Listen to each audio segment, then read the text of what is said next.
ಸ್ನೇಹಿತರೆ ನಮಸ್ಕಾರ. ಕೇಂದ್ರದಿಂದ ಪ್ರತಿಯೊಬ್ಬ ರೈತರಿಗೂ ಕೂಡ 14,000ದಿಂದ 21,000ವರೆಗೆ ಪ್ರತಿಯೊಂದು ಹೆಕ್ಟರ್ಗೆ ಬೆಳೆ ಹಾನಿ ವಿಮೆ ಜಮಾ ಆಗ್ತಾ ಇದೆ. ಸ್ನೇಹಿತರೆ, ಹವಾಮಾನ ಆಧಾರಿತ ಬೆಳೆ ಹಾನಿ ವಿಮೆ ಒಂದು ಕಡೆ ಜಮಾ ಆದರೆ ಮುಂಗಾರು ಹಂಗಾಮಿನ ಪ್ರಸಕ್ತ ಸಾಲಿನ ಒಂದು ನೋಂದಾವಣಿ ಮಾಡಿಕೊಂಡಿರ್ತಕ್ಕಂತಹ ಎಲ್ಲ ರೈತರ ಖಾತೆಗಳಿಗೆ ಹವಾಮಾನ ಆಧಾರಿತದ ಮೇಲೆ ಮುಂಗಾರು ಹಂಗಾಮಿನ ಒಂದು ಬೆಳೆ ಹಾನಿ ವಿಮೆಯನ್ನು ಮಾಡಿಸ್ಕೊಂಡಿದ್ದಂಥವರಿಗೆ ಪ್ರತಿಯೊಬ್ಬರ ಖಾತೆಗಳಿಗೂ ಕೂಡ ಈ ಬೆಳೆ ಹಾನಿ ವಿಮೆಯನ್ನು ಕೇಂದ್ರ ಸರ್ಕಾರ ಕೊಡ್ತಾ ಇದೆ. ಹಾಗಾದರೆ ಬನ್ನಿ ಸ್ನೇಹಿತರೆ, 300 ಕೋಟಿಯಷ್ಟು ಫಂಡನ್ನು ನಮ್ಮ ರಾಜ್ಯದ ರೈತರಿಗೆ ಬಿಡುಗಡೆ ಮಾಡಲಾಗಿದ್ದು, ಸೊ ಈ 300 ಕೋಟಿ ದುಡ್ಡಲ್ಲಿ ಯಾವ ಯಾವ ಜಿಲ್ಲೆಗಳಿಗೆ ಎಷ್ಟೆಷ್ಟು ಮೀಸಲಿಡಲಾಗಿದೆ, ಯಾವ ಬೆಳೆಗಳಿಗೆ ದುಡ್ಡು ಜಮಾ ಆಗುತ್ತೆ, ಯಾವ ಜಮೀನಿಗೆ ಎಷ್ಟು ದುಡ್ಡನ್ನು ಕೊಡಲಾಗುತ್ತೆ, ಎಲ್ಲ ವಿಷಯವನ್ನು ಈ ಒಂದು ವಿಡಿಯೋದಲ್ಲಿ ತಿಳಿಸಿಕೊಡುವಂತಹ ಪ್ರಯತ್ನ ಮಾಡ್ತೀನಿ. ರೈತರಿಗೋಸ್ಕರ ಒಂದು ಹೊಸ ಆ್ಯಪನ್ನು ಕೂಡ ಕೇಂದ್ರ ಸರ್ಕಾರ ರೆಡಿ ಮಾಡಿ ಬಿಡುಗಡೆ ಮಾಡಲಾಗಿದೆ. ಅದು ನಿಮ್ಮ ಒಂದು ಮೊಬೈಲ್ಸ್ಗಳಲ್ಲಿ ಕೂಡ ಈಗ ಲಭ್ಯವಾಗುತ್ತೆ. ಅದರೆಲ್ಲದರ ಬಗ್ಗೆ ಡೀಟೇಲನ್ನು ಈ ಒಂದು ವಿಡಿಯೋದಲ್ಲಿ ನೋಡ್ತಾ ಹೋಗೋಣ. ತೀರಾ ಇಂಪಾರ್ಟೆಂಟ್ ಮಾಹಿತಿ, ರಾಜ್ಯದ ಎಲ್ಲ ರೈತರು ಕೊನೆವರೆಗೂ ವಾಚ್ ಮಾಡಲೇಬೇಕಾದಂತಹ ವಿಷಯ. ಹಾಗೆ ಈ ದುಡ್ಡು ಬೇಕಂದರೆ ನೀವು ಒಂದು ಕೆಲಸ ಮಾಡಲೇಬೇಕು ಅನ್ನುವಂಥದ್ದು ರಾಜ್ಯ ಹಾಗೂ ಕೇಂದ್ರ ಸರ್ಕಾರದಲ್ಲಿರ್ತಕ್ಕಂತಹ ಸಚಿವರು ತಿಳಿಸಿರತಕ್ಕಂಥದ್ದು. ಬನ್ನಿ ಇದೆಲ್ಲದರ ಬಗ್ಗೆ ನೋಡ್ತಾ ಹೋಗೋಣ. ನೀವು ಸಬ್ಸ್ಕ್ರೈಬ್ ಮಾಡದೆ ಹಾಗೆ ನೋಡ್ತಾ ಇದ್ರಿ, ಬೇಗನೆ ಸಬ್ಸ್ಕ್ರೈಬ್ ಮಾಡ್ಕೊಳ್ಳಿ, ನೋಟಿಫಿಕೇಶನ್ ಆಲ್ ಅಂತ ಸೆಟ್ ಮಾಡ್ಕೊಳ್ಳಿ. ಇದೇ ರೀತಿ ಮಾಹಿತಿಗಾಗಿ ಬೆಲ್ ಐಕಾನ್ ಒತ್ತಿದ್ರೆ ಎಲ್ಲ ನೋಟಿಫಿಕೇಶನ್ ಮುಖಾಂತರ ಬಂದು ತಲುಪುತ್ತೆ. ಈಗ ಸ್ನೇಹಿತರೆ, ಪ್ರಸಕ್ತ ಸಾಲಿನಲ್ಲಿ ಈಗ ಬಹಳಷ್ಟು ಜನ ಹಿಂದಿನ ವರ್ಷದಲ್ಲೇ ಮುಂಗಾರು ಹಂಗಾಮಿನ ಬೆಳೆ ಹಾನಿ ವಿಮೆಯನ್ನು ಮಾಡಿಸ್ಕೊಂಡು ಬಿಡ್ತೀರಿ. ಅದೇ ರೀತಿಯಾಗಿ ಈ ನೋಂದಾವಣಿ ಮಾಡ್ಕೊಂಡಿರತಕ್ಕಂತಹ ರೈತರ ಖಾತೆಗಳಿಗೆ ಬೆಳೆ ಹಾನಿ ವಿಮೆ ಈಗ ಸರ್ಕಾರ ಒದಗಿಸಿ ಕೊಡ್ತಾ ಇದೆ. ಅದರಲ್ಲಿ 300 ಕೋಟಿಯಷ್ಟು ಫಂಡನ್ನು ಬೆಳೆ ವಿಮೆಗೋಸ್ಕರ ಕೇಂದ್ರ ಸರ್ಕಾರ ಬಿಡುಗಡೆ ಮಾಡಲಾಗಿದ್ದು, ಹವಾಮಾನ ಆಧಾರಿತ ಬೆಳೆ ಹಾನಿ ವಿಮೆಯನ್ನು ಮಾಡಿಸ್ಕೊಂಡಿರ್ತಕ್ಕಂತಹ ರೈತರಿಗೆ, ಅದರಲ್ಲಿ ಮುಖ್ಯವಾಗಿ ಅಡಿಕೆ, ಮಾವು, ಇನ್ನೂ ಹಲವಾರು ಬೆಳೆಗಳನ್ನು ಬೆಳೆದಿರ್ತಕ್ಕಂಥ ಒಂದು ರೈತರಿಗೆ ಹವಾಮಾನ ಆಧಾರಿತ ಬೆಳೆಯ ಹಾನಿ ವಿಮೆ ಇದೆಯಲ್ಲ, ಅದು ಗ್ರಾಮ ಪಂಚಾಯಿತಿಯ ಒಂದು ಮುಖಾಂತರ ಜಂಟಿ ಸರ್ವೆ ನಡೆಸಲಾಗುತ್ತೆ. ಆಯಾ ಒಂದು ಗ್ರಾಮ ಪಂಚಾಯಿತಿಗೆ ಬರ್ತಕ್ಕಂತಹ ಪ್ರದೇಶಗಳಲ್ಲಿ ಜಂಟಿ ಸರ್ವೆ ಆಗುತ್ತೆ. ಆ ಜಂಟಿ ಸರ್ವೆ ಆದ ತಕ್ಷಣ ಪರಿಹಾರ ಯಾವ ರೀತಿಯಾಗಿ ಕೊಡ್ತಾರೆ ಅಂದರೆ, ನಿಮ್ಮ ಬೆಳೆಗಳು ಎಷ್ಟರ ಮಟ್ಟಿಗೆ ನಾಶ ಆಗಿದ್ದಾವೆ ಅನ್ನುವಂತಹದರ ಆಧಾರದ ಮೇಲೆ ದುಡ್ಡನ್ನು ಕೊಡಲಾಗುತ್ತೆ. ಉದಾಹರಣೆಗೆ ಈಗ ಶಿವಮೊಗ್ಗ ಭಾಗದಲ್ಲಿ, ಉಡುಪಿ ಭಾಗದಲ್ಲಿ, ಮಂಡ್ಯ, ಮಂಗಳೂರು, ಚಿಕ್ಕಮಗಳೂರು, ಹೀಗೆ ಹಲವಾರು ಜಿಲ್ಲೆಗಳಲ್ಲಿರ್ತಕ್ಕಂತಹ ಒಂದು ರೈತರ ಒಂದು ಫಲಾನುಭವಿಗಳಿಗೆ ಹವಾಮಾನ ಆಧಾರಿತ ಬೆಳೆ ಹಾನಿ ವಿಮೆಯನ್ನು ಒದಗಿಸಿಕೊಡಲಾಗ್ತಾ ಇದೆ.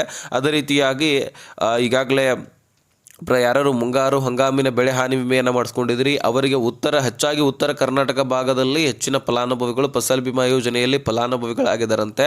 ಅದರಲ್ಲಿ ಕಲಬುರಗಿ ಅಂತರೂ ಹೆಚ್ಚಿನ ಪ್ರಮಾಣದಲ್ಲಿ, ಹೋದ ಸಾರಿನೂ ಕೂಡ ಇಲ್ಲೇ ಹೆಚ್ಚಾಗಿ ಜನರು ಫಲಾನುಭವಿಗಳಾಗಿದ್ದರು. ಹಾಗೆ ಬೀದರ, ಅದೇ ರೀತಿಯಾಗಿ ಗದಗ, ಕೊಪ್ಪಳ, ಬೆಳಗಾವಿ, ವಿಜಯಪುರ, ಅದೇ ರೀತಿಯಾಗಿ ರಾಯಚೂರು, ಕೊಪ್ಪಳ ಸೈಡು, ಹೀಗೆ ಹಲವಾರು ಜಿಲ್ಲೆಗಳಲ್ಲಿ ಉತ್ತರ ಕರ್ನಾಟಕ ಸೈಡು ಹೆಚ್ಚಿನ ಫಲಾನುಭವಿಗಳು ಫಸಲ್ ಬಿಮಾ ಯೋಜನೆಯಲ್ಲಿ ಫಲಾನುಭವಿಗಳಾಗಿದ್ದಾರಂತೆ. ಇವರ ಖಾತೆಗಳಿಗೂ ಕೂಡ ದುಡ್ಡು ಜಮಾ ಆಗಲಾಗುತ್ತೆ. NDRF ಕುಸ್ಕಿ ಜಮೀನಿಗೆ 8,500ರಿಂದ 21,500 ತನಕ ಕೂಡ ದುಡ್ಡು ಜಮಾ ಆಗಲಿದೆ ಎನ್ನುವಂತಹ ಮಾಹಿತಿ ಕೂಡ ಲಭ್ಯವಾಗಿದ್ದು, ಈಗ ಎಷ್ಟು ನಷ್ಟ ಆಗಿರುತ್ತೋ ಅದನ್ನೆಲ್ಲವೂ ಕೂಡ ಸಮೀಕ್ಷೆ ಮಾಡಿ ಸರ್ವೆ ಮಾಡಿಕೊಂಡು ಅದರ ಆಧಾರದ ಮೇಲೆ ನಿಮ್ಮ ಖಾತೆಗಳಿಗೆ ದುಡ್ಡನ್ನು ಜಮೆ ಮಾಡಲಾಗತ್ತೆ. ಸೊ ಎಲ್ಲ ರಾಜ್ಯದಲ್ಲಿರ್ತಕ್ಕಂತಹ ಒಂದು ರೈತರ ಖಾತೆಗಳಿಗೆ ಕೇಂದ್ರ ಸರ್ಕಾರ ದುಡ್ಡನ್ನು ಕೊಡ್ತಾ ಇದೆ. ಯಾರು ರೈತರಿದ್ದೀರಿ, ಯಾರು ಫಲಾನುಭವಿಗಳಾಗಿದ್ರಿ, ನಿಮ್ಮೆಲ್ಲರ ಖಾತೆಗಳಿಗೆ ದುಡ್ಡು ಜಮಾ ಮಾಡ್ತಾ ಇದ್ದು, ಈಗಾಗಲೇ ಶಿವರಾಮ್ ಸಿಂಗ್ ಚೌಹಾಣ್ ಅವರು, ಇವರು ಕೃಷಿ ಸಚಿವರು ಕೇಂದ್ರದಲ್ಲಿ. ಸೊ ಇವರು ಹೇಳ್ತಾರೆ, ಈಗಾಗಲೇ ಭಾರತ ವಿಸ್ತಾರ ಎನ್ನುವಂತಹ ಆ್ಯಪ್ ಕೂಡ, ಅಂದರೆ AI ರಿಲೇಟೆಡ್ ಆ್ಯಪ್ ಇದು, ಅದರ ಮೇಲೆ ಒಂದು ಕ್ರಿಯೇಟ್ ಆಗಿರ್ತಕ್ಕಂಥದ್ದು. ಇದರ ಮುಖಾಂತರ ನೀವು ಯಾವಾಗ ದುಡ್ಡು ಜಮಾ ಆಗ್ತಾ ಇದೆ, ನಾವು ಫಲಾನುಭವಿಗಳು ಇದೀವಾ ಇಲ್ವಾ ಅದನ್ನು ಚೆಕ್ ಮಾಡುವಂಥದ್ದು. ನಿಮ್ಮ ಮೊಬೈಲ್ ಸಂಖ್ಯೆಗಳನ್ನು ಕೂಡ ಲಿಂಕ್ ಮಾಡಿಸ್ಕೊಂಡು ಅದರಲ್ಲಿ ನೀವು ರಿಜಿಸ್ಟರ್ ಮಾಡಿಕೊಂಡು ಆ ಆ್ಯಪನ್ನು ಬಳಕೆ ಮಾಡ್ಕೊಳ್ಬಹುದು. ಪ್ರತಿಯೊಂದು ಸ್ಕೀಮ್ನ ಪ್ರಶ್ನೆಯನ್ನು ಕೇಳ್ಬೋದಲ್ಲಿ, ಅಂದರೆ ರೈತರಿಗೆ ಸಂಬಂಧಪಟ್ಟಂತೆ ಮಾತ್ರ.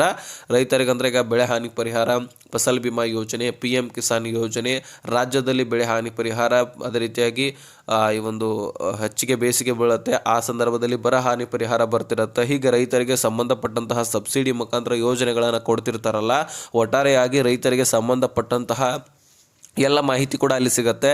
ನೀವು ಹೇಗೆ ಪ್ರಶ್ನೆ ಮಾಡ್ತೀರಿ ಹಾಗೆ ಉತ್ತರವೂ ಕೂಡ ನಿಮಗೆಲ್ಲ ಸಿಗುವಂಥದ್ದು. ಇದೇ ಫೆಬ್ರವರಿ 17ನೇ ತಾರೀಕು ಇದನ್ನು ಬಿಡುಗಡೆ ಕೂಡ ಮಾಡಲಾಗಿದೆ. ಆದರೆ ಇದು ಈಗ ನಿಮಗೆ ಪ್ಲೇಸ್ಟೋರ್ನಲ್ಲಿ ಈಗ ಸಿಗೋದಿಲ್ಲ ಸದ್ಯಕ್ಕೆ. ಇನ್ನು ಕೆಲವೊಂದಿಷ್ಟು ದಿನಗಳ ಕಾಲದಲ್ಲಿನೇ ಅತಿ ಶೀಘ್ರದಲ್ಲಿನೇ ಅಲ್ಲಿ ಕೂಡ ಲಭ್ಯವಾಗುತ್ತೆ. ಅಲ್ಲಿಂದ ನೀವು ಇನ್ಸ್ಟಾಲ್ ಮಾಡಿಕೊಂಡು ಹೆಚ್ಚಿನ ಮಾಹಿತಿಯನ್ನು ಪಡ್ಕೊಳ್ಬಹುದು. ಪ್ರಶ್ನೆ ಕೇಳಬಹುದು ನೀವು, ಅದಕ್ಕೆ ಯಾವಾಗ ಬಿಡುಗಡೆ ಆಗುತ್ತೆ, ಎಷ್ಟು ದುಡ್ಡು ಯಾವ ಬೆಳೆಗಳಿಗೆ ಜಮಾ ಆಗ್ತಾ ಇದೆ, ಅದರೆಲ್ಲದರ ಡೀಟೇಲ್ಸನ್ನು ಅಲ್ಲಿ ನೀವು ಕೇಳ್ಕೊಂಡು ತಿಳ್ಕೊಳ್ಬಹುದು. ಬಹಳ ಈಸಿ ಪ್ರೊಸೆಸರ್ ಇರುತ್ತೆ. ಅದರ ಮುಖಾಂತರ ರೈತರು ನೀವೆಲ್ಲ ಡೀಟೇಲ್ಸನ್ನು ತಿಳ್ಕೊಳ್ಬಹುದಾಗಿರುತ್ತೆ. ಆದರೆ ಈಗ ಬಿಡುಗಡೆ ಆಗುವಂಥದ್ದು ಯಾವ ಜಿಲ್ಲೆಗಳಿಗೆ ಯಾವ ಬೆಳೆಗಳಿಗೆ ಅನ್ನುವಂಥದ್ದು ಹೇಳಿದ್ದೀನಿ. ನಿಮ್ಮ ಖಾತೆಗಳಿಗೆ ಜಮಾ ಆಗ್ತಾ ಇದೆ. ಸ್ನೇಹಿತರೆ, ನಿಮಗೆ ಲಿಸ್ಟ್ ಚೆಕ್ ಮಾಡ್ಕೊಳ್ಬೇಕು ಅಂತ ಅನಿಸಿದರೆ ನಿಮ್ಮ ಒಂದು ಹೆಸರು ಕೂಡ ಆ ಲಿಸ್ಟ್ನಲ್ಲಿ ಇದೆಯಾ ಇಲ್ವಾ ಅಂತ ಚೆಕ್ ಮಾಡ್ಕೊಳ್ಳಿದ್ರೆ ಕಮೆಂಟ್ ಮಾಡಿ.